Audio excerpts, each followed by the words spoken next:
హల్లెలూయా. ప్రభువు రక్షకుడైన యేసుక్రీస్తు నామములో మీ అందరికీ కృపాతిశయమైన వందనాలు తెలియజేస్తున్నాను. దేవుడు మిమ్మల్ని దీవించును గాక. ఆమేన్. హల్లెలూయా. ఎంతమంది సంతోషంగా ఉన్నారు?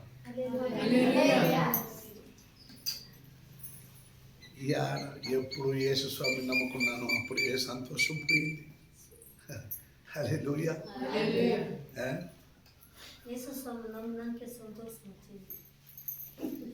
వచ్చింది అని వచ్చిండ్రు, తర్వాత పోయిందా లేదా ఉందా లేదా అని వాళ్ళకి తెలియదా. ఫిలిప్పీలకు రాసిన పత్రిక 4:4 ఏం చెబుతుంది? అట్లా చెప్పండి. ప్రభునందు ఎప్పుడు సంతోషించుడి, ప్రభునందు ఎప్పుడు సంతోషించుడి అని వాక్యం సెలవిస్తున్నాయి.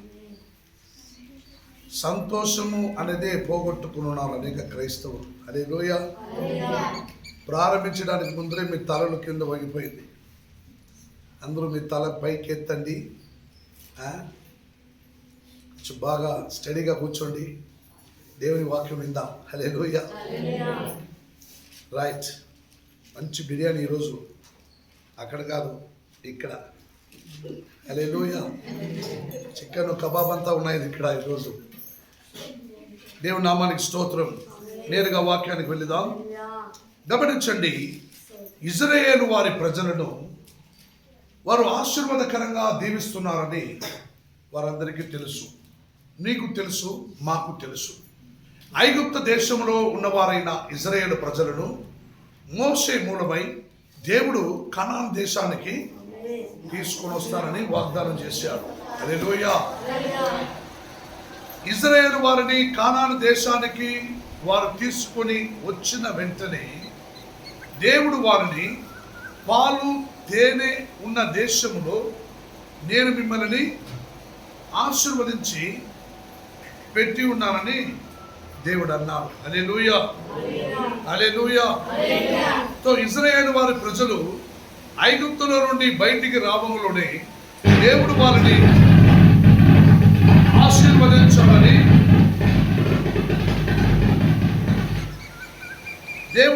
ఆశీర్వదించాలని అందరికీ తెలుసు. అది మాత్రమే తెలుసు. ఆంప్లిఫైర్ కనెక్షన్ చేసి, అది మిక్సర్ కనెక్షన్ చేసి. రైట్. హల్లెలూయా. హల్లెలూయా.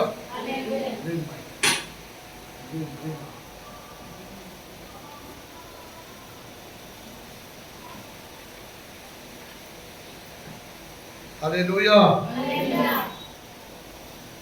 ఇజ్రాయేలు ప్రజలను ఐగుప్తులో నుండి బయటికి తీసుకుని వచ్చినాక వారు 400 సంవత్సరాల దాకా వారు కృంగిపోయి కన్నీరు, వేదన, దుఃఖము, శోధన, గులామతనములో వారు జీవించారు.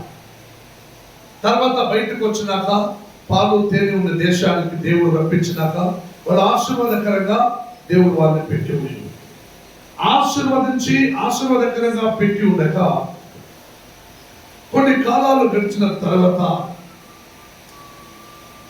ఆ ప్రాంతం నందు వారికి విరుద్ధమైన వారిని చూసి, ఇజ్రాయేలు వారిని చూసి, ఆ ప్రజలను చూసి, వారు ఆశీర్వాదకరంగా ఉండేది చూసి, వాళ్ళు అధికమైన జనాభాను చూసి, జనసంఖ్యను చూసి, వాళ్ళు ఎంత సంతోషంగా ఉన్నారో అవన్నీ చూసి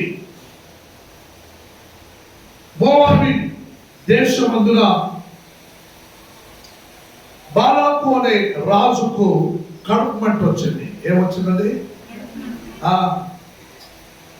వారు ఎంత దీనిగా ఉన్నారే. అప్పుడు ఇజ్రాయేలు వారు వారి మీద పడి కొందరిని నాశనం చేశారు. కొందరిని దేవుని చిత్తం ప్రకారం వారందరిని ఏం చేశారండి? ఏం చేశారు? వారు మోవాబు మైదానంలో దిగి ఆమోరీయులకు విరుద్ధంగా యుద్ధం చేసి ఆమోరీయులను జయించారు. ఆమోరీయులను ఏం చేశారు? జయించారు. వారి మీద పడి జయించారు. అప్పుడు ఈ మోవాబు దేశంలో ఉన్న బాలాకు అనే రాజుకి ఈ సంగతి తెలిసింది. అలానే వాళ్ళు ఇంతమంది, వాళ్ళు చాలా మనుషులు ఉన్నారు, బలమైన వాళ్ళు ఉన్నారు. వాళ్ళ దగ్గర మనకేముంది? వాళ్ళ దగ్గర మనం ఓడిపోతాం, ఒకరోజు మనం ఓడిపోతాం. వాళ్ళు ఖచ్చితంగా మన మీద పడితే మనమందరం నాశనం అయిపోతాం, మన రాజ్యత్వం ఎప్పుడైనా వాళ్ళు తీసుకోవచ్చు అని చెప్పి కుతంత్రంగా ఒక ఆలోచన చేశారు. ఏం ఆలోచన చేశాడండి?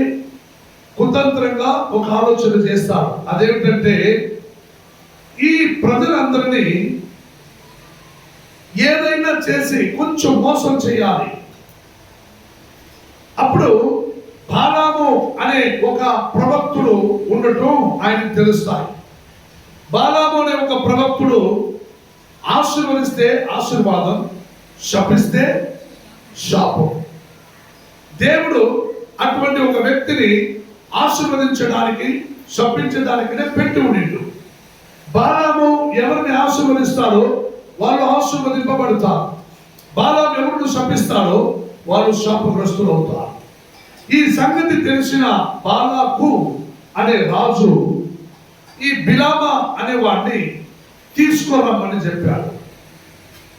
బాలాకు అనే రాజు బిలామా అనే ప్రవక్తుని తీసుకురమ్మని చెప్పి మనుషుల్ని పంపించి, నువ్వు వచ్చి ఇక్కడ నుండి ఈ ఇజ్రాయేల్ జనాలని శపించుము, నువ్వు శపిస్తే శాపం అవుతుందంటే నాకు తెలుసు, నువ్వు వారిని శపించమని అన్నారు. అప్పుడు ఆ బిలామా అనేవాడు ఆ బాలాకు పంపించిన మనుషుల దగ్గర, మీరు ఈరోజు ఇక్కడే ఉండండి, నేను నా ప్రభుని ఎద్దుకు ప్రార్థించి నేను ఆజ్ఞ పొందుకుని నేను వస్తాను, నా దేవుడు నాతో ఏం మాట్లాడతారో అవి నేను మీకు చెబుతానని ఆ రోజు రాత్రి వారిని అక్కడే ఉండమన్నారు. ఆ రోజు రాత్రి బాలాకు అనే రాజు పంపించిన మనుషులు బిలాము ఎద్దుకు వచ్చి అక్కడే ఉన్నారు. ఆ రోజు రాత్రి బిలాము దేవుని ఎద్దుకు మొరపెట్టి ప్రార్థించారు. అప్పుడు దేవుని ఆత్మ, దేవుని ఒక మాటలు స్వరము ఆయన విన్నారు. ఏమని?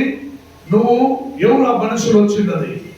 అయ్యా, ఇజ్రాయేల్ వారిని శపించడానికి వారు రాజు అనేవాడు నన్ను రమ్మని చెప్పినాడు, వారిని శపించమని అంటున్నాడు, నేను వెళ్ళాలనా అంటే నువ్వు వారితో వెళ్ళవద్దు, నువ్వు పోవద్దు, వారితో పాటు పోవద్దు. ఎందుకంటే వారందరూ నా జనులు, వాళ్ళు ఆశీర్వదింపబడిన జనులు, నేను వారిని ఆశీర్వదించి పెట్టి ఉన్నాను. దేవుడు ఆశీర్వదించి పెట్టినాక ఒక మనిషి శపిస్తే అక్కడ శాపం అవుతుందా? కానీ ఆశీర్వదిస్తే ఆశీర్వాదం, శపిస్తే శాపం అని దేవుడే పెట్టి ఉన్న ఒక మనిషి. ఇప్పుడు ఈ మనిషిని పోయి వాళ్ళని శపిస్తే వాళ్ళకి శాపం వస్తుంది, వాళ్ళని శపిస్తే వాళ్ళు శాపగ్రస్తులైతే మనము ఇజ్రాయేల్ వారి మీద పడి వారిని నాశనం చేయొచ్చు అని ఈ బాలాకు అనే రాజు ఆలోచిస్తాడు. ఈ ఆలోచన బిలామును పిలిచినప్పుడు బిలాము దేవుడు ఎందుకు అడగగా, నువ్వు పోవద్దు వాళ్ళతో పాటు, వాళ్ళని నువ్వు శపించవద్దు, వాళ్ళు ఆశీర్వదింపబడిన ప్రజలు అని అంటారు. నేను చెప్పే కార్యాలని మొదలు గమనించండి, తర్వాత నేను వాక్యంతో మీకు చదవబడుతుంది. అప్పుడు ఆయన కిందికి దిగి వచ్చి, నేను నా దేవుడు నాతో మాట్లాడి పలకరించిండు, మీతో వెళ్ళకూడదు అని అన్నాడు, మీరు పోండి, నేను రాలేను అని అంటారు. వారు వెళ్ళి తన రాజుకు చెప్పగా ఆయన మరలా పంపిస్తాను, పోయి పిలవమని. మరలా వచ్చిందే ఆయన మళ్ళీ 3 సార్లు ఆ విధంగా పంపిస్తాడు, లేదు పోయి పిలువు అని. ఆయన వచ్చి పిలిచిన ఈయన 3వసారి ఏం చేస్తాడంటే, సరే మొదటిసారి దేవుడు ఒకసారి అన్నాడు నువ్వు పోవద్దు అని, విన్నాడా? ఇతర ఆలోచన వాడు ఏమన్నాడంటే, నీ ఇంటి నిండగా నీకు ఎండి బంగారము ఇచ్చి నిన్ను గడపరుస్తానయ్యా, నీకు ఏం కావాలన్నా ఇస్తానయ్యా, రావయ్యా, వచ్చి శపించయ్యా అని అడిగారు. ఈ విషయాన్ని బట్టి మీ జీవితం కారణం చరిత్రను మీరు బాగా పరీక్షించుకోవాలి. అప్పుడు ఈ ఇంటి నిండగా బంగారం ఎండి ఇస్తానంటున్నాడు. సరే నువ్వు ఉండు, నేను మళ్ళీ పోయి నా దేవుడిని అడుగుతానని అన్నాడు. హల్లెలూయా. మళ్ళీ పోయి దేవుడిని అడగగా దేవుడు దిగి వచ్చి ఆయనతో మాట్లాడాడు. ఏమని? నేను ఆల్రెడీ వెళ్ళొద్దు అని చెప్పినాక వెళ్ళకూడదు కదా, కానీ మళ్ళీ అడుగుతున్నాడని దేవుడు ఏమన్నాడంటే, నువ్వు పో, కానీ నేను చెప్పిందే చెయ్యాలి. నువ్వు వారితో పో, వెళ్ళము, కానీ నేను చెప్పింది నువ్వు చెయ్యాలి. నేను చెప్పింది తప్ప నువ్వు వేరే చేయకూడదు అన్నాడు. గమనించండి, ఈ వాక్యం అన్నీ సంఖ్యాకాండం 22వ అధ్యాయంలో, 23వ అధ్యాయంలో, 24వ అధ్యాయంలో, 25వ అధ్యాయంలో, మీరు 4వ అధ్యాయంలో ఈ చరిత్రను, మీరు బిలామాని చరిత్రను మీరు చూడవచ్చు. అప్పుడు ఇతడు ఏం చేశాడంటే, ఈ మనస్సు ఆస్తుల మీద, ఎండి బంగారం మీద పోయింది. ఏం పోయిందండి? ఎండి బంగారం మీద. ఇంటి నిండగా 1 గ్రాము 10 గ్రాము తల, ఒక ఉంగరమో కాదు, ఇంటి నిండగా నీకు బంగారము ఎండి నేను ఇస్తాను అంటున్నాడు. ఏం చేసేది అని చెప్పి, ఉండు మళ్ళీ నేను నా దేవుడిని అడుగుతానని పోయినాడు. తప్పే కదా? దేవుడు ఒకసారి చెప్పాడు, మళ్ళీ పోయి అడిగితే కోపం వస్తారా ఆయనకి? మళ్ళీ పోయి అడిగినప్పుడు నువ్వు పొమ్మన్నాడు. కానీ దేవుడు ముందు పొమ్మని చెప్పి వెనకాల దేవదూతుడిని పంపించాడు, చేతులు ఖడ్గమిచ్చి వాడిని నరకయమని చెప్పి పంపించినాడు. ఈ బిలాము అనేవాడు గాడిది తెలుసా? గాడిది ఎంతమంది తెలుసు? గాడిది కొత్త? కత్తె కొత్త? కత్తె కొత్త? డాంకి. గాడిది మీద ఎక్కి కూర్చొని బాలాకు ఎద్దుకు బిలామ వెళ్ళుచున్నాడు. ఆ వెళుతుండగా ప్రయాణంలో ఆయన ముందు వెళుతా ఉంటే ఆ బిలాము కన్నుకు అగపడకుండా ఆ గాడిది కన్నుకి మాత్రమే ఖడ్గమును పెట్టుకొని దేవదూతులు నిలిచి ఉండటం గాడిది కన్నుకి మాత్రమే తెలిసింది. గాడిద ఏం చేసింది?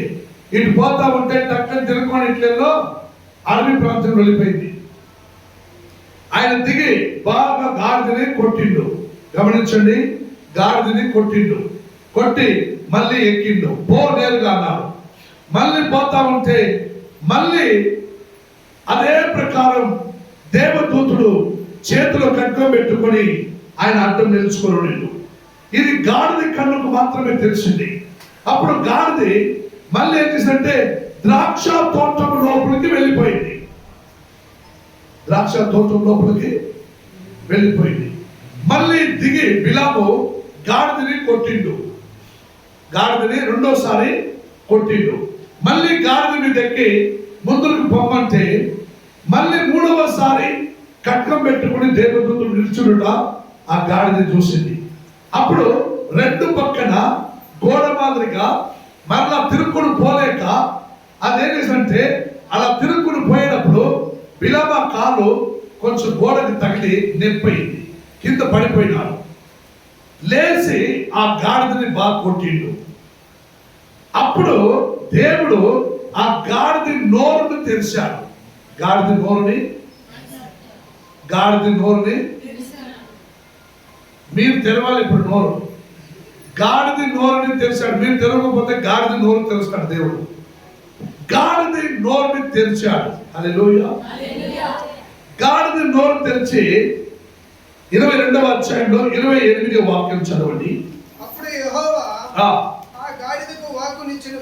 అప్పుడు యెహోవా గాడిదకి వాక్కునిచ్చును గనుక అది నీవు నన్ను ముమ్మారు కొట్టితివి, నేనేమి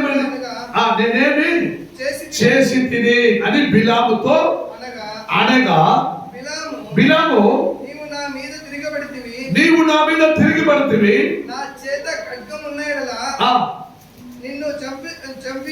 నా చేతిలో ఖడ్గం ఉంటే నీ తల నరికి నిన్ను చంపేసిన దాన్ని. గాడిది, నువ్వు నన్ను తీసుకొని మోసుకొని పంపంటే 3 సార్లు నాకు తొందర చేసి నన్ను కింద పడేసినావు.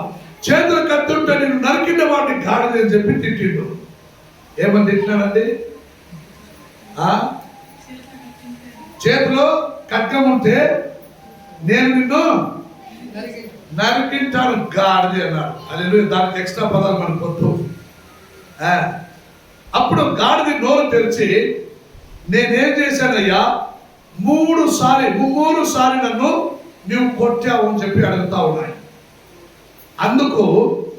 అప్పుడు గాడిది ఆ మాట వినుగులోనే అందుకు గాడిద నేను మొదలుకొని నేటి వరకు నీవు ఎక్కుచు వచ్చిన నీ గాడిదను కానా, నేను అనేక దినమానములలో నుండి నువ్వు నా మీద ఎక్కి ప్రయాణం చేస్తున్నావు, నేను నిన్ను మోపుకొని వెళ్ళుచున్నాను, నేను అవునా కాదా అంటే నేను ఎప్పుడైనా నీకు ఇబ్బంది తొందర చేశానా? ఈ రోజు తొందర చేశానంటే దానికి కారణం ఏమిటి? కళ్ళు తెరిచి చూడరా. హల్లెలూయా. అప్పుడు బిలామ కళ్ళు తెరవబడినది. ఖడ్గముతో నిలుచున్న దేవదూతుడిని బిలామ చూశాడు. హల్లెలూయా. గమనించండి, ఆ గాడిద కళ్ళు తెరిసే వరకు, గాడిద నోరు తెరిసే వరకు బిలామ అనే ప్రవక్తుడు కళ్ళు తెరవల. హల్లెలూయా.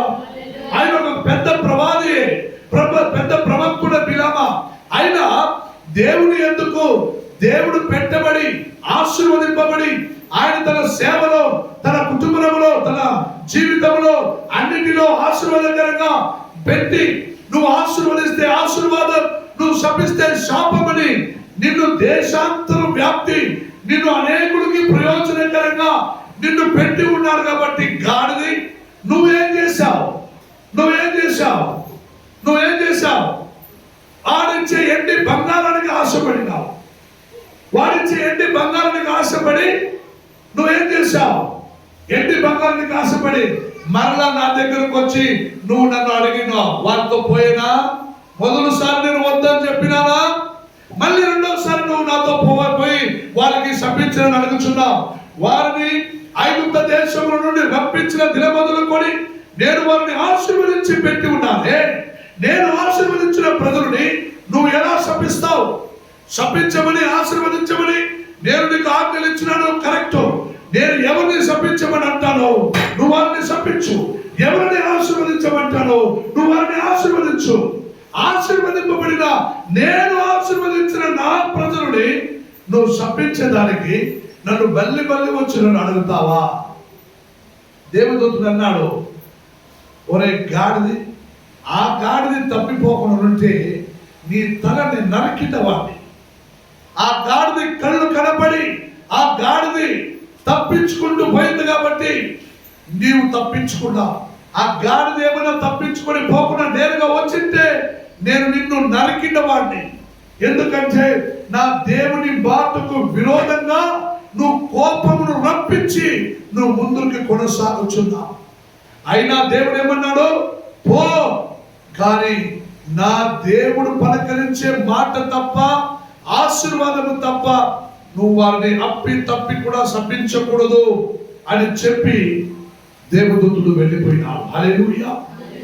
బిలామ పడి లేచి, అయ్యా నేను తప్పు చేసింది, నేను పాపం చేసింది, నా కళ్ళు తెలిసినాయి.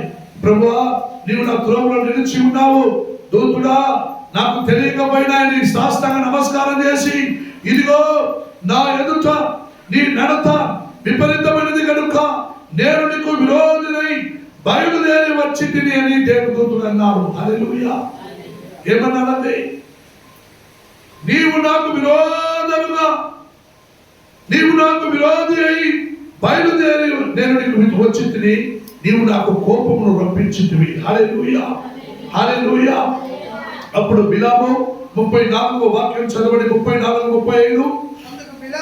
అందుకు బిలాము, నేను పాపము చేసి తిని నీవు నాకు ఎదురుగా త్రోవలో నిలుచుట నాకు తెలిసినది కాదు. కాబట్టి ఈ పని నీ దృష్టికి చెడ్డదైతే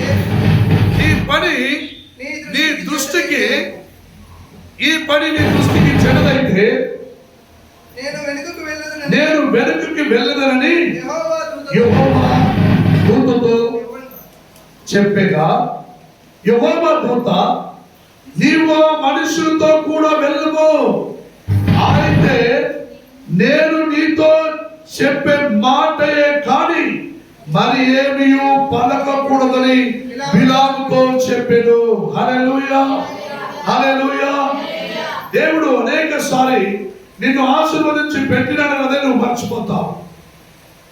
దేశం జనాభులని ఆశీర్వదించడానికి, శపించడానికి నిన్ను పెట్టి ఉన్నాడు. నువ్వు నోరు తెరిచి అమ్మా బాగుండు, చల్లగా ఉండు, 100 ఏళ్ళు బతుకో అని ఆశీర్వదిస్తే ఆయన 100 ఏళ్ళు బతుకుతాయి.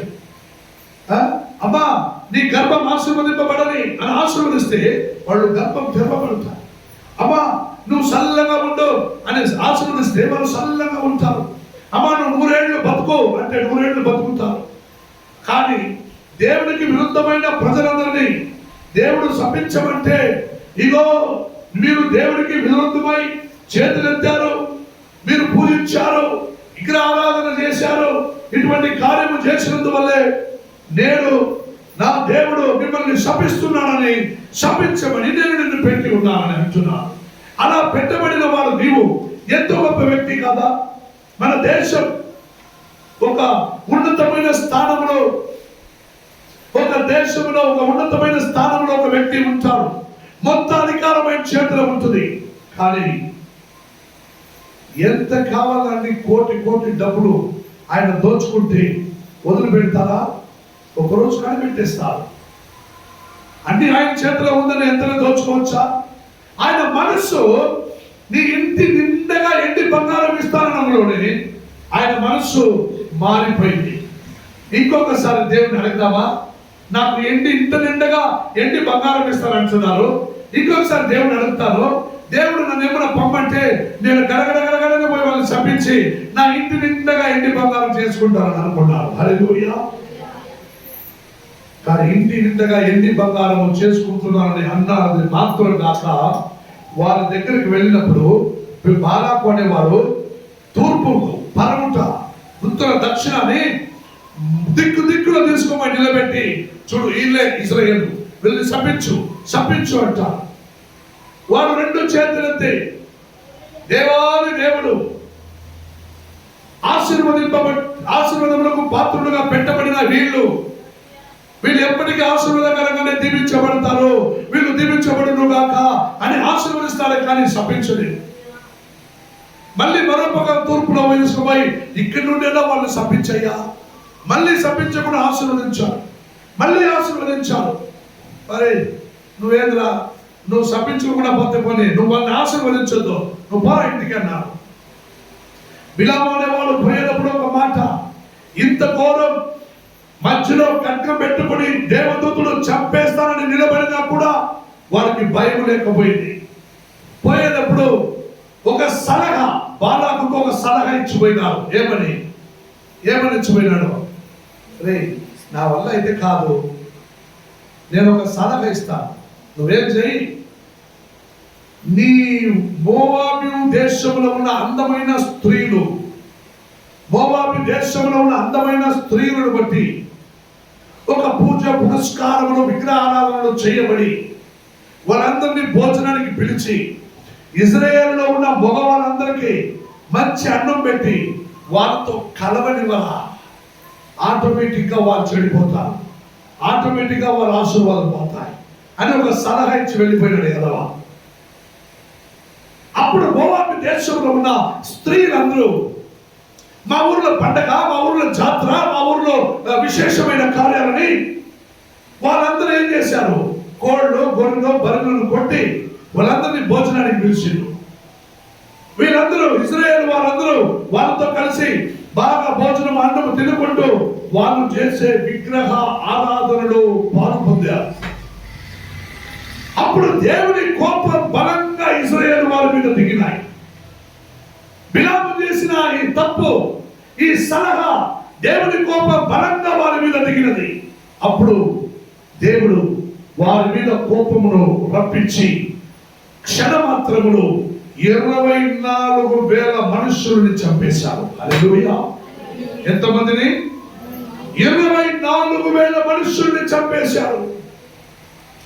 There is 24,000 people, the Israelites.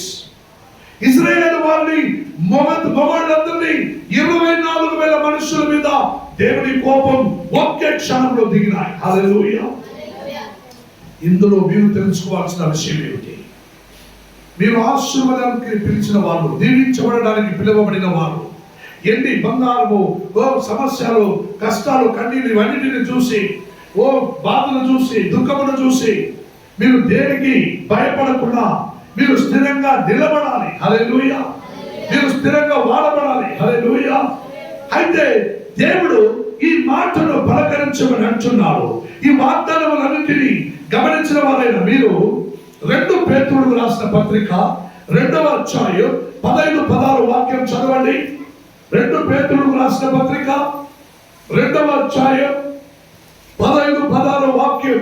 ఇవి చదివేటప్పుడు మీ జీవితంలో దేవుడు నిన్ను ఎక్కడ పెట్టి ఉన్నాడు, నీవు నోరు తెరిచి ప్రభువును స్తుతించి నీకు కావాల్సినవన్నీ నువ్వు అడగకపోతే గాడిద నోరు తెరవనట్లుగా, గాడిద నోరు తెరస్తాడే కానీ నీ కళ్ళు కూడా తెరవదు. హల్లెలూయా. నీవు ఆత్మికమైన కళ్ళు తెరవబడి అభిషేకించబడి నీ తల మీద పెట్టబడిన ఆశీర్వాదము, నీ అభిషేకము పోగొట్టుకోకుండా నీవు ధైర్యము గలవాడవై ఈ వాగ్దానానికి అనుగుణంగా ఎవరి బోధ వినాలి, ఎవరి బోధ వినకూడదు, ఎవరి మాట వినాలి, ఎవరి మాట వినకూడదు, ఎవరిని పలకరించాలి, ఎవరిని పలకరించకూడదు, ఎవరి దగ్గరికి వెళ్ళాలి, ఎవరి దగ్గరికి వెళ్ళకూడదు అని అన్ని కార్యాలని మీరు ఏం చేయాలి, చాలా చక్కగా అర్థం చేసుకోవాలి. హల్లెలూయా. హల్లెలూయా. హల్లెలూయా. చదవండి 2వ అధ్యాయంలో 15-16. ఇన్నని మార్గమును విడిచి బెయోరు కుమారుడైన బిలాము పోయిన మార్గమును బట్టి. బిలాము ఎక్కడ పోయినాడండి? పాత నిబంధన గ్రంథమందు సంఖ్యాకాండంలో చెప్పబడిన ప్రకారం 22 నుండి 25 వాక్యములు అధ్యాయముల వరకు ఆయన చరిత్ర మీకు తెలియవరుస్తుంది. కానీ ఇక్కడ పేతురు కొత్త నిబంధనలో పేతురు అంటున్నాడు, ఈ కొత్త నిబంధన కాలంలో ఉన్న ప్రజలందరూ, ఈ కొత్త నిబంధన కాలంలో ఉన్న క్రైస్తవులు, ఈ కొత్త నిబంధన కాలంలో ఈ 2024వ సంవత్సరమందున్న అనేక క్రైస్తవులు, అనేక సంఘములు, అనేక క్రైస్తవ జీవితములు వారు ఆశించేవారువై బిలాము పోయిన మార్గమును వారు వెంబడించిన వారుగా ఉన్నారని పేతురుడు హెచ్చరిస్తున్నాడు. హల్లెలూయా. చదవండి వాక్యం పైకి. ఆ బిలాము దుర్నీతి వలన కలుగు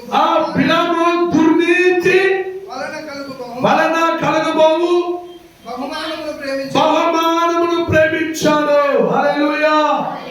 క్రైస్తవ సహవాసంలో ఉన్నవారైన మీరు దుర్నీతి గలవారైన బహుమానమును మీరు ఆశించకుండా క్రైస్తులో మీరు జీవించిన మరణించిన నీలో ఉన్న దాంట్లోనే నీవు దీవించబడమని దేవుడు మీకు వాగ్దానం పలకరిస్తున్నాడు. హల్లెలూయా. హల్లెలూయా.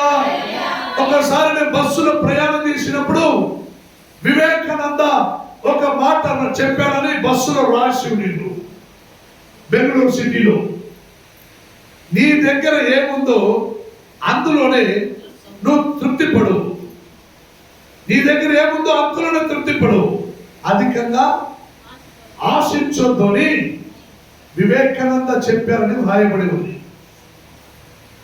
మన ప్రభు ఆల్రెడీ మీకు ప్రారంభం నుంచి చెబుతానే ఉన్నారు, నువ్వు ఉన్న దాంట్లో తృప్తి పొందు, నువ్వు ఉన్న దాంట్లోనే దీవించు, నువ్వు ఉన్న దాంట్లోనే అన్ని మార్గములు స్థిరపరచుకోమని.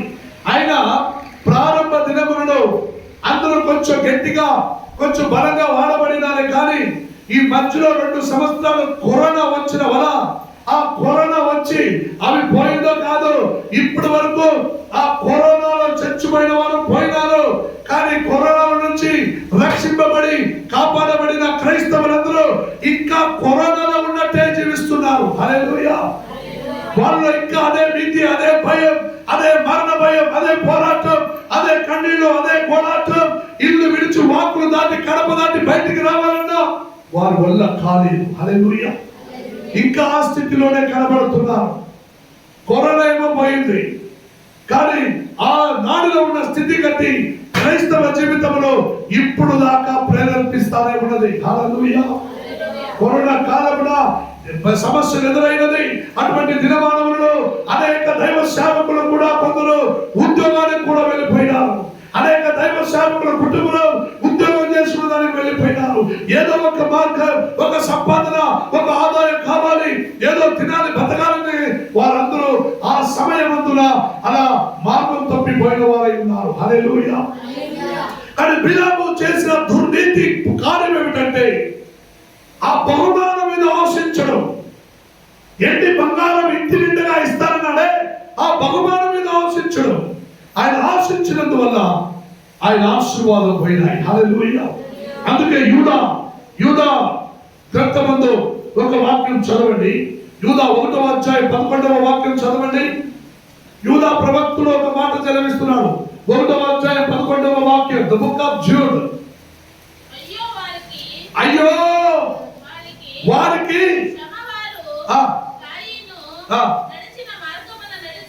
నడిచిన కాయను.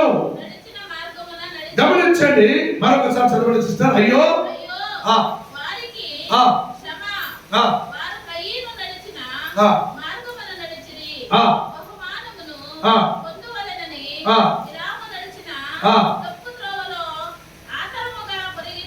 తప్పు త్రోవలో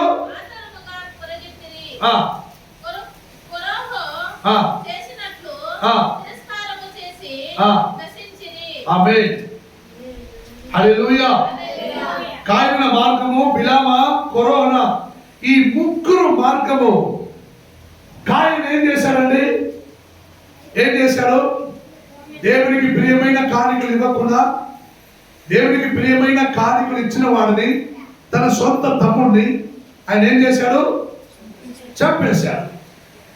బిలాం ఏం చేశాడు? ఇష్టపడి, ఆశపడి, దుర్నీతి, దుస్వభావంతో ఆ రాజునికి, ఇశ్రాయేలు వారిని విగ్రహాలలోనూ, ఆరాధనలోనూ, పూజ పురస్కారములను, బలి అర్పణములను, నువ్వు పండగ జాతరను పిలిచి వాళ్ళకి అన్నం పెట్టి వాళ్ళని నీలో చేర్చుకో, అప్పుడు వాళ్ళే శాపగ్రస్తులు అవుతారని చెప్పి సలహా ఇచ్చాడు. కొరహ ఏం చేశాడు? నోటి మాటలతో దేవుడికి విరుద్ధంగా మాట్లాడి దేశ ప్రజలను నాశనమైనట్లుగా చేశాడు. హల్లెలూయా. ఇటువంటి కార్యములన్నిటినీ యూదా ప్రవక్తుల వలె వ్రాయబడినది. ఎందుకంటే ఈనాడులో ఉన్నవారైన మీరు ఆ కాయిను వలె, ఆ బిలాము వలె, ఆ కొరేహాను వలె మీరు మీ జీవితంలో ముందుకు కొనసాగకూడదు. దేనికి ఆశించకూడదు, బహుమానమును ఎదురు చూడకూడదు. అందుకే ప్రకటన గ్రంథం 2వ అధ్యాయం 14వ వాక్యం చదవండి. ప్రకటన గ్రంథములో 2వ అధ్యాయం 14వ వాక్యం.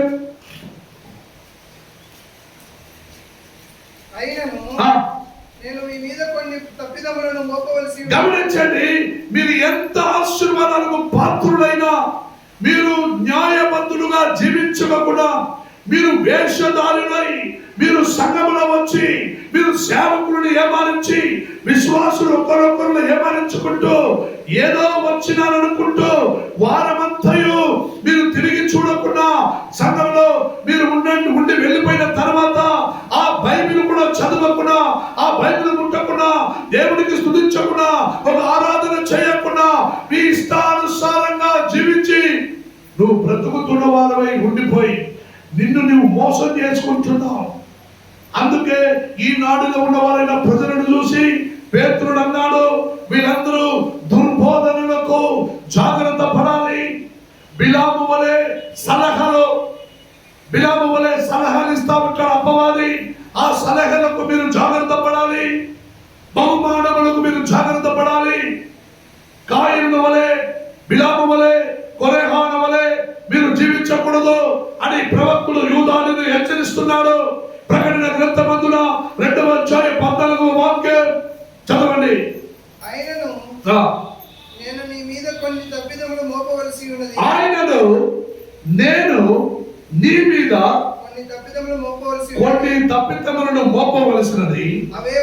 అవి ఏమనగా విగ్రహములకు బలిచ్చిన వాటిని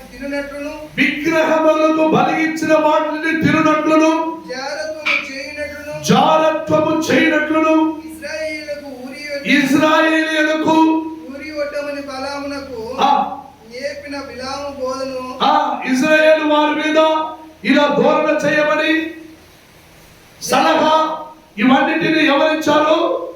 బిలాము ఇచ్చారు సలహాలు. హల్లెలూయా. అటువంటి సలహాలకు, అటువంటి కార్యాలకు మీరు జాగ్రత్త పడండి. ఎందుకంటే అన్ని విషయములలో ఇవి ప్రారంభ దినములలో నా విశ్వాసులను చూసి నాకు ఆశ్చర్యమైపోయినది. రక్షణ పొందిన దినములలో అయ్యా వాళ్ళెవరో చచ్చిపోయినారు, నేను సాగు పోవచ్చా నన్ను అడిగే వారు ఫోన్ చేసి, అమ్మా సాగు పోండి, మీరు మట్టిలో నుండి పుట్టినవాడు మట్టికి తీరాలని చెప్పినట్టుగా నువ్వు మట్టి వేసి ఆత్మ శాంతి కోరుకుంటూ తిరిగి రాండి. అయ్యా దినములకు పిలిచారు పోయేనా, దినములకు పిలిచారంటే పోయేనా అంటే నేనేం చెప్పాలి? నువ్వు బిలాము వలె అప్పుడప్పుడు వచ్చి దేవుడి దగ్గర అడిగినట్లుగా దైవ సేవకుల దగ్గర వచ్చి అడుగుతున్నావు. నీకు తెలియదా నువ్వు ఏది చేయాలి, ఏది చేయకూడదు, నువ్వు ఎక్కడికి వెళ్ళాలి, ఎక్కడికి వెళ్ళకూడదు, ఎక్కడ నిలుచుకోవచ్చు, ఎక్కడ కూర్చోవచ్చు, ఎక్కడ ఏమి ఇచ్చినా తినొచ్చు, తినకూడదు, ఎక్కడ ఉండాలి, ఎక్కడ చేయాలి, ఏది అన్ని కాలం నీకు తెలియదా? నీకు తెలియదా? బిలాము వలె నీవు సలహలు పొందుకోవద్దు.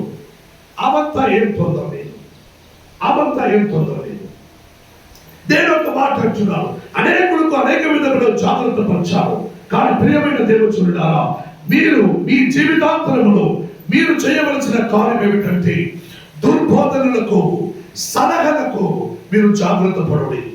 నీ క్రైస్తవ మార్గము తప్పిపోయినట్లుగా, నీ క్రైస్తవ జీవితం తప్పిపోయినట్లుగా నీకు సలహాలు ఇస్తా ఉంటారు, నీకు కౌన్సిలింగ్ చేస్తా ఉంటారు. అవంతా ఏమి కాదయ్యా, అవంతా ఎక్కడ బైబిల్లో రాసిందా, అవంతా ఎక్కడైనా చెప్పబడి ఉందా?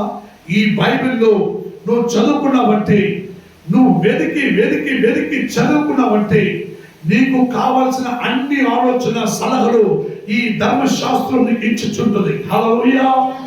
కానీ మనిషి ఇచ్చే దుర్బోధన, సలహా, బహుమానము, ఎండి బంగారము, లోకలికైన ఆశీర్వాదము, ఇవన్నిటికీ నువ్వు లోబడి ఆశించావంటే దేవుడు నిన్ను ఆశీర్వదించి పెట్టి ఉన్నాడు. నువ్వు ఎక్కడికి వెళ్ళి ఎవరిని ఆశీర్వదిస్తే నీ ఆశీర్వాదం వాళ్ళకి సమానం.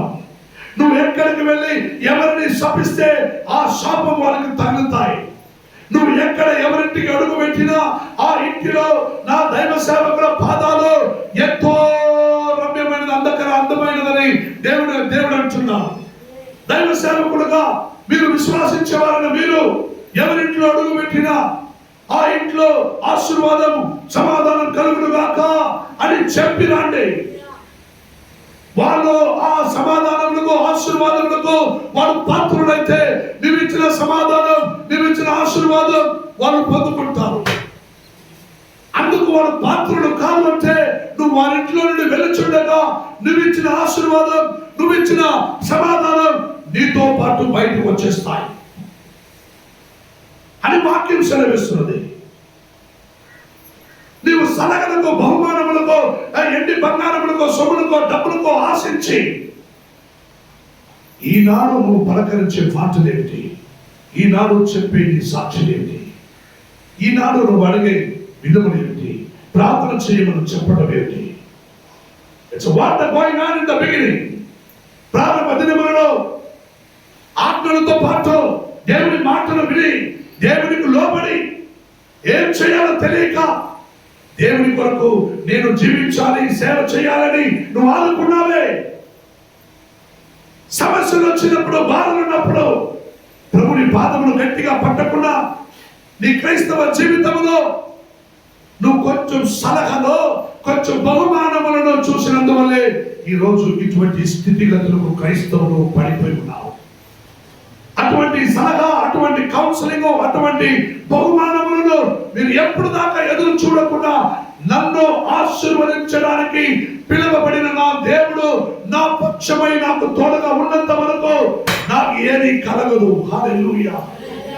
నేను పడినా లేయగలను, లేచి నేను వెళ్ళగలను అని చెప్పేవారైన క్రైస్తవులై మీరు జీవించమని దేవుడు మిమ్మల్ని ప్రబోధిస్తున్నాడు. నేను పడినా లేయగలను, లేచి ముందుకు వెళ్ళగలను అని చెప్పే మాటలకి దేవుడు మిమ్మల్ని పిలుచుచున్నాడు. ప్రారంభ దినములలో గట్టిగా స్తోత్రం స్తోత్రమని నువ్వు ఎగురుకుంటూ వచ్చావు. ఎలా ఇప్పుడు ఆ మహిమ అభిషేకం నీలో, ఆశీర్వాదం ఎక్కడుంది? సలహలకు, బహుమానములకు నువ్వు ఆశించిపోయినందువల్లే ఇటువంటి శోధన సమయమందున నువ్వు పడిపోయి ఉన్నావు. ఈ దినమానములో ఈ వాగ్దానములు చదువుకొనుచుండగా రాత్రిలో, అయ్యా ప్రభువా, ఈ వాగ్దానమును ఎందుకు నాకు ఇచ్చుచున్నావు? ఈ వాగ్దానమును బట్టి నా ప్రజలను నేను ఎలా హెచ్చరించాలి? అనేక సందర్భములు వారు నీతిమంతులుగా బ్రతుకుతున్నారన్నది ఏ గ్యారెంటీ నాకు తెలియదు. నేను వారంలో ఒక్క దినం ఇక్కడ వచ్చినాక వందనాలు సిస్టర్, ప్రైజ్ లార్డ్ బ్రదర్ అని చెప్పి నేను బోధిస్తున్నాను, వారిని పలకరించబడుతున్నాను. కానీ వాళ్ళు లోకరీతైన దుర్బోధనలకు, సలహాలకు వారు లోబడి, బహుమానములకు లోబడి ఒక దినము నేను కూడా ఆశించాను. ఒక ఫోన్ కాల్ వచ్చింది. ఎవరు? సార్ బాబు మాట్లాడుతున్నారా? అవును. ఏం చేయాలమ్మా? మీకు 1,00,000 రూపాయలు బాండ్ వచ్చింది. ఎక్కడి నుంచి వచ్చింది? సార్ 1,00,000 రూపాయలు బాండ్ వచ్చింది, మీరు తొందరగా వచ్చి మీ బాండ్ తీసుకెళ్ళండి. ఎక్కడి నుంచి వచ్చాయి బాండు? ఎవరిచ్చారు? ఎలా వచ్చింది? సార్ మీ ఫోన్ నంబరు మేము లక్కీ డ్రా వలె మేము వేసాం, మీ నంబర్ వచ్చింది, మీ పేరులో 1,00,000 రూపాయలు బాండ్ వచ్చినాయి, రాండి. పట్ట పగల్లో మోసం చేసేదానికి ఎంజీ రోడ్లో 4 అంతస్తుల పైకి ఒక పెద్ద ఆఫీసు సెట్టింగ్ చేసి ఇన్సూరెన్స్ కంపెనీ వాళ్ళు జనాలందరినీ దగ్గరికి పిలుస్తున్నారు. అందరికి ఫోన్ చేసి, ఇప్పుడు అందరి దగ్గరికి బాగా దొరికిపోతాయి నెట్వర్క్. ఫోన్ చేసిందే 1,00,000 రూపాయలు నేను చెప్పినానమ్మా, నా పొద్దు నువ్వే పెట్టుకోవడాను స్టార్టింగ్ లో. సార్ మా టీం మేనేజర్ మాట్లాడతారంట, ఆమె తీసుకున్నది ఇంగ్లీష్ లో మాట్లాడండి. Yeah this is Babu. yes ma'am. yeah, can you please, if you interested, can you please come and collect this? If you interested, can you please come and collect this 1,00,000 rupees bond? Oh, where it will be collected, ma'am? I will give a location to you. Can you come soon? No ma'am, today is not possible. We will come tomorrow. No, ఈ రోజే రావాలి, 5 గంటల లోపల రావాలి, ఇప్పుడే రావాలి. నాకు వద్దోలు పెట్టిన. మళ్ళీ ఫోన్ చేశారు, ఇంకొకడు బాస్ వచ్చాడు. ఏం సార్ 1,00,000 రూపాయలు పాటిస్తానంటే వద్దంటున్నారు, ఈ కాలంలో ఇట్లా జనాలు ఉన్నారా? వాళ్ళే అటైతే ఉండొచ్చు. సరే నేను బైక్లో డ్యూటీలో ఉన్నానంటే వచ్చారు. లేదు సార్, మీ భార్యను జరుగుతుంది తీసుకురావాలి, మీ భార్య మీరు ఇద్దరు వస్తేనే ఇచ్చేది.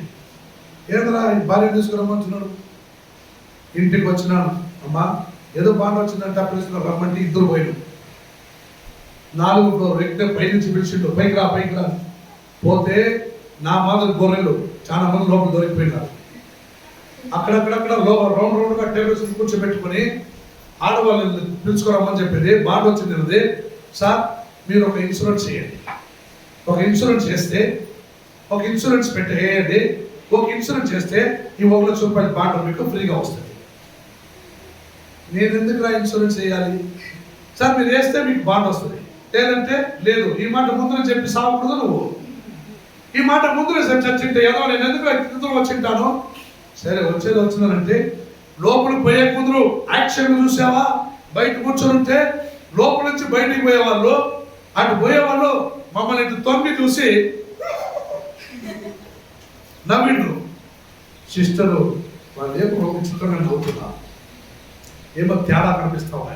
నాకు ఇక్కడే మనసు లేదు, మనం పోదాం. సరే వచ్చేది వచ్చినా ముందు చూద్దాం. ఎదురుగా డోర్ తెరిచి తొంగి చూసినారు. సార్ మీరు ఏ భాష మాట్లాడతారు? మాకు తెలుగు, కన్నడ ఏ భాష వచ్చేది. సరే హిందీలో మాట్లాడతాను. హిందీలో రాసుకోపోయినా పోయేబట్టికి హిందీలో మాట్లాడడం కారణం వచ్చింది. Sir can you please come in side. నన్ను ఇంటికి తీసుకుపోయిన లోపల టేబుల్లో కూర్చోబెట్టారు. చూస్తే అక్కడక్కడ అందరినీ అనేకులు ఇంట్లో పిలిచి కూర్చోబెట్టుకున్నారు. ఇన్సూరెన్స్ ఏమంటున్నారు? ఓహో, ఇన్సూరెన్స్ వేస్తే నాకు ఈ లోన్ పాటిస్తావా? ఇది నాకు అవసరమా? సరే ఇప్పుడు వేస్తాను చూడు ఇన్సూరెన్స్ అంతా చెప్పిందే.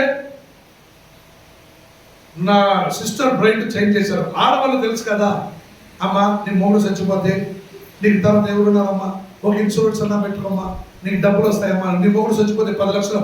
అమ్మో, నా మొగుడు చచ్చిపోతే నాకు 10 లక్షలు వస్తాయా? అంటే ఒకటి పెట్టండి ఏమండి, ఒకటి పెట్టండి. ఎందుకు? నువ్వు చచ్చిపోతే నేను డబ్బులైనా తీసుకుంటాను, ఒకటి పెట్టండి. ఆలోచన చేసిన ఒకటి కాదు 2 ఇన్సూరెన్స్ పెట్టినా, ఒకటి కాదు 2 ఇన్సూరెన్స్ పెట్టినా. 25,000 50,000 కట్టాలా నేను? కడతా ఇప్పుడే అన్నా. సార్ ఇప్పుడే కట్టాలా? ఇప్పుడే కడతా. 2 ఇన్సూరెన్స్ చేసినారు, అంతా అయింది. సార్ ఇక్కడ సైన్ చేయి, సార్ ఇక్కడ సైన్ చేయి, ఇక్కడ అన్ని సైన్ చేసిన. డబ్బులు అడిగిండ్రు. ఇంటికి రండి చెక్ ఇస్తారన్న, ఇంటికి రండి చెక్ ఇస్తాను. వాళ్ళందరూ ఇంటికి వచ్చి రెడీగా ఉండిండ్రు. నేను చెక్ సైన్ చేసే పాటికి ఓహో అందరూ లేచిందే. ఒకడు గడగడ గడగడ బెల్లు డగడగ డగడ అలిసిందో. అందరూ వాళ్ళే చూసిండ్రు, అందరూ చప్పట్లు కొట్టిండ్రు. అందరూ లేచి నిలబడి చూడండి వీళ్ళిద్దరూ 2 ఇన్సూరెన్స్ చేసుకున్నారు అన్నాడు. ఓయమ్మా అవునా? లేచి నిలుచుకున్నాం, అందరూ చప్పట్లు కొట్టిండ్రు. మేము బాబుని చూసి అందరూ ఇన్సూరెన్స్ చేసిండ్రు. నేను రేపు చెక్ ఇస్తాను కదా. ఇంటికి పోయినా కిందకు వచ్చిందే. నేను చెప్పినాను వద్దు, నువ్వు తీసుకుని వచ్చావు. ఎంత పెద్ద అవమానం మనకి. నేను చెప్పినా నేను మోసం చేసి రెడీగా ఉన్నాను. నేనంత ఆశిస్తే ఇట్లే అయ్యింది. నేను ఎంతో చెప్పినా అయినా నా 3 సార్లు నాకు ఫోన్ చేసి నా మైండ్ చేంజ్ చేశాను. అట్లే సలహాలు బహుమానములు మీకు మళ్ళీ మళ్ళీ ఫోన్ చేసి మిమ్మల్ని ఏమారించి మిమ్మల్ని దగ్గరికి పిలుస్తారు. మీరు ఏమారిపోతే వాళ్ళు వలె ఏమారిపోయి కిందికి దిగి వచ్చి ఇంటికి పోయినా మరుసటి రోజు sir this is insurance company ఏంటి సార్ చెక్ ఇవ్వాలి. ఏం చెక్? 25,000 చెక్ రా ఇస్తారా? నువ్వే రారా, నా ఇంటి దగ్గర రా ఇస్తాను, నీకు వారికి పెడతాను రా, నీకు రారా నా ఇంటి దగ్గర అన్నాను. సార్ ఏం సార్ అట్లా మాట? నేను ఎక్కడో ఉండేవాడిని పిలిచి ఇప్పటికిప్పుడే 50,000 పెట్టమంటే ఎట్లా పెట్టేది నీకు 50,000 చెక్కు? అందుకే 2 ఇన్సూరెన్స్. సార్ మీరు అంతా సైన్ చేసినారు, సైన్ చేసినారా? డాక్యుమెంట్స్ అంతా రెడీ అయిందా? అది ఎప్పటికైనా నేను చచ్చిపోతే డబ్బులు వస్తే నా భార్యకు రాని, నేను ఇప్పుడు డబ్బులు ఇచ్చేది పోరా అన్నాను. నువ్వు కదా ఫోన్ చేసింది, నువ్వు రా నేను ఇస్తాను డబ్బులు నా ఇంటి దగ్గర అన్నాను. వాడు ఎందుకు వస్తాడు? మళ్ళీ ఫోన్ చేస్తాడు. దోక్యబాజు చేసేవాళ్ళు అంటే ఉంటారు. సలహలు ఇట్లాంటి దానికి మొరబోకండి, ఏమారిపోతారు. క్రైస్తవ జీవితం ఇస్ డిఫరెంట్. ఈ అన్య దేశ వ్యాప్తి ఉన్న ప్రజలలో నుండి నిన్ను వేరుపరిచిన దేవుడు నేనే నా దేవుడు అంటున్నా. జనాల మధ్యలో, కుటుంబస్తులు, సభికులు, భార్యాభర్తల మధ్యలో, కుటుంబంలో, అన్నతమ్ముల మధ్యలో, జాతి, కులము, భాష, ప్రజలు, ఊరు, గ్రామం, పట్టణం, రాజ్యంలో నుండి నిన్ను వేరుపరిచినది నువ్వు నా కోసం బ్రతకమని, నా రాజ్యమునకు వారసుడు అవ్వాలని నిన్ను పిలిచాను. కానీ నువ్వేం చేస్తున్నావు? నువ్వేం చేస్తున్నావు? లోక సలహలకు బహుమానములకు ఆశించి నీ క్రైస్తవ జీవితంలో ఏదో మారుగొట్టుకుని నేను క్రైస్తవులని అని చెప్పే వాళ్ళగా బ్రతుకుతున్నావు. లేదా క్రైస్తవులు ఆదివారం అయితే సంఘానికి వెళ్ళాలి, భజన చేయాలి, వేరెక్కడికి పోలేము కాదా అని నువ్వు చర్చకొచ్చి ఇక్కడ కూర్చొని నిన్ను నీవు ఏమారించుకుంటూ నీ సేవకులు మీ మరొక అందరి సేవ సమయములను నువ్వు వ్యర్థం చేసుకుంటున్నావు. హల్లెలూయా. ఇంత గట్టిగా ఈ రోజు నిన్ను హెచ్చరించమని నా దేవుడు ఎందుకు అంటున్నాడంటే నీ కళ్ళు ఇంకా తెరవబడాలి. హల్లెలూయా. నీ ఎదురుగా ఖడ్గమును పెట్టుకొని నిలిచి ఉన్న దైవ దూతుడు నీ కళ్ళుకు కనపడాలి. హల్లెలూయా. నువ్వు నీ కళ్ళు తెరవకపోతే, నీ నోరు తెరవకపోతే గాడిద కళ్ళు తెరవబడతాయి, గాడిద నోరు తెరవబడతాయి. హల్లెలూయా, హల్లెలూయా. నేను ఒకప్పుడు అనుకున్నాను అటువంటి ఆ మనిషి కళ్ళు అగబడలేని ఆ దూత ఆ గాడిదకి కన్నబడింది కాబట్టి నా జీవితం ఆ గాడిద లాంటిదైనా కూడా నాకు ఎంతో మేలు కాదా? ఈ బిలాముని ఆశీర్వదింపబడిన మనిషి వలె కాక ఈ గాడిద వలె నా బ్రతుకు ఉండింటే కూడా నాకు ఎంతో మేలు. నా కళ్ళు తెరిచి ఆ దేవదూతులను నేను చూశాను, దేవుడు పంపించబడిన ఆ మాటలు నేను విన్నాను. గాడిద నోరు తెరవబడినాయి, గాడిద కళ్ళు తెరవబడినాయి. కానీ దాని మీద కూర్చుని ప్రయాణం చేసిన ప్రవక్తుడు కళ్ళు మూయబడినది, ప్రవక్తుడు నోరు కట్టబడినది. హల్లెలూయా, హల్లెలూయా. 111వ కీర్తన 9వ వాక్యం సెలవిస్తున్నది, దేవుడు తన ప్రజలకు విమోచన కలుగ చేయుచున్నాడు. హల్లెలూయా. దేవుడు తన ప్రజలకు విమోచన కలుగ చేయుచున్నాడు. ఈ నెలలో నీ జీవితంలో అన్నిటికీ ఒక విమోచన, అన్ని బంధనముల నుంచి విమోచన. అవి తప్పదు. దేవుడు నిన్ను ఆశీర్వదించి పెట్టి ఉన్నారు. నువ్వు మోసపోయిన తర్వాత దేవుడా దేవుడా దేవుడా నన్ను క్షమించమంటే వాక్యం ఏం చెల్లిస్తున్నది? దేవుడు దేవుడు అనే వాళ్ళందరూ దేవుడి రాజ్యానికి సమీపంగా రారు. దేవుడు దేవుడు దేవుడు అనే వాళ్ళందరూ దేవుడి దగ్గరకు వచ్చేస్తారా? దేవా దేవా దేవా అనే వాళ్ళందరూ దేవుడి దగ్గరకు వచ్చేస్తారా? నీ క్రియలలో నువ్వు దేవునికి ప్రియమైన కుమారుడు గాను కుమారుడి గాను నువ్వు దీవించుము, ఆశీర్వాదకరంగా బ్రతుకుము. అప్పుడు నీ క్రియల చొప్పున దేవుడు అంటున్నాడు, నా తండ్రి ఎత్తుగా నీ గురించి నేను సాక్ష్యం పలకరిస్తున్నాను. అవును, భయభక్తి కలిగి జీవించాడు ఇతడు భూలోకములో. నాయనా, ఇతరుని స్వీకరించుకోమన్న రాజ్యములో యేసయ్య చెప్పుచున్నాడు. నువ్వు ఒకవేళ వేషధారివైతే యేసయ్య ప్రభువుకు తండ్రి ఎందుకు చెబుతాడు, నాయనా వీడిని తీసుకోవద్దు, వీడు వేషధారి, చర్చిలో వచ్చి వేష ధరించాడు, వీడు అందరి సమయంలో వ్యర్థం చేశాడు, వీడిని గురించి సాక్షి నేను చెబితే సాక్షియే, వీడిని తన రాజ్యంలో చేర్చుకోవద్దు అంటే దేవుడు తన రాజ్యంలో నిన్ను చేర్చుకోడు. నీ గురించి నీవు ఆరాధించుకుంటూ నమ్ముకుంటూ బ్రతుకుచున్న ఈ క్రీస్తు నీకు సాక్షిగా నిలబడతాడు. నీకు అని వచ్చే ఒక్క న్యాయ దినములో. హల్లెలూయా. అందుకే నువ్వు ఎంతవరకు ప్రయాసపడాలి అంతవరకు పోరాడు. ఎంతైనా రాని, ఎన్ని సమస్యలు రాని, ప్రాణ అపాయం రాని, ఇంతవరకు నీళ్ళు మునిగిపోయినావా భయపడవద్దు. ఇంతవరకు నీళ్ళు మునిగిపోయినావా భయపడవద్దు. అలలో నిన్ను దాటిపోచుండగా నేను నీకు చేయగలను నా దేవుడు అంటున్నాడు. యోనాస్ చాపల కడుపులో ఉండేటప్పుడు అనేక పెద్ద పెద్ద అలలు ఆయన దాటిపోయినది అని యోనా అంటున్నాడు. నీ బ్రతుకులో ఎంత పెద్ద అలలు వచ్చినా అవి దాటిపోవటకు దేవుడు అలలకు ఆజ్ఞాపిస్తాడు, నిన్ను రక్షిస్తాడు, కాపాడుతాడు. దేనికి భయపడద్దు.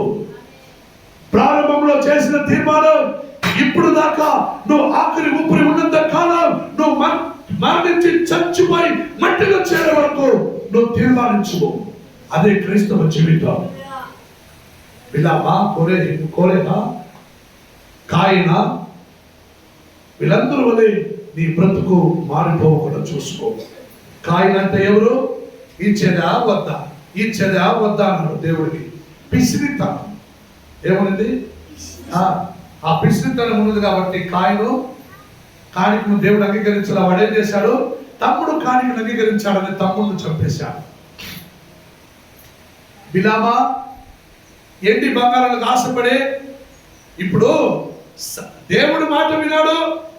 దేవుడి మాట వినే ప్రకారం పోయిన ఆశీర్వదించాడు, అన్ని ఓకే. వీళ్ళ మధ్యలో కట్నం పట్టుకుని దేవదూతలు రాకుండా ఉంటే వాడు పోయి అక్కడ చేసి ఇంటి నిండగా ఎండి బంగారం తీసుకుంటుంటాడా లేదా?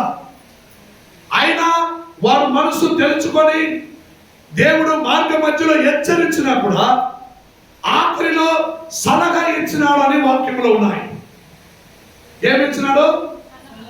సలహా ఇచ్చినాడు. బాలాకుకు నువ్వేం చెయ్యి, నీ ఊర్లో ఉన్న అందమైన స్త్రీలందరినీ ముందు పెట్టి బాగా డ్యాన్స్ చేపించి పండగ జాతర చేసి వాళ్ళందరినీ పిలిచి భోజనం పెట్టు, ఆటోమేటిక్గా వాళ్ళ ఆశీర్వాదం పోతుందని సలహా ఇచ్చిపోయినాడు. సలహా ఇచ్చారంటే వాళ్ళు సొమ్ములు పడుకున్నామని అర్థం కదా. సొమ్ము బంగారము తీసుకొని ఉంటాడు బిలాము. తర్వాత ఎక్కడైనా చరిత్ర ఉందా? లేదు. నీ జీవితం అలా ఉండకూడదు. నీకు తర్వాత నీవు జీవించిన గ్రామ పట్టణంలో నీ చరిత్ర నీ వారు మాట్లాడాలి. నువ్వు మరణించి మట్టిలో చేరుకున్నా నువ్వు ఎవరి వల్ల రక్షింపబడినావంటే పలానా చోట్ల పలానా సంఘంలో నేను రక్షణ పొందినానని నువ్వు చెప్పదనంగా మారాలి. హల్లెలూయా, హల్లెలూయా. నేను బిలామా, కాయను, కొరహ ఇటువంటి వాళ్ళని జీవించకుండా సలహాలు బహుమానము దేన్ని ఆశించకుండా దేవుని ఆశీర్వాదం నాలో ఉండి ఆ ఆఖరి ఊపిరి ఉన్నంత కాలం నేను భయభక్తి కలిగిన వారుగా జీవిస్తానని అనే వారందరూ లేచి నిలబడండి. మీ కొరకు నేను ప్రార్థన చేస్తాను. God bless you to all.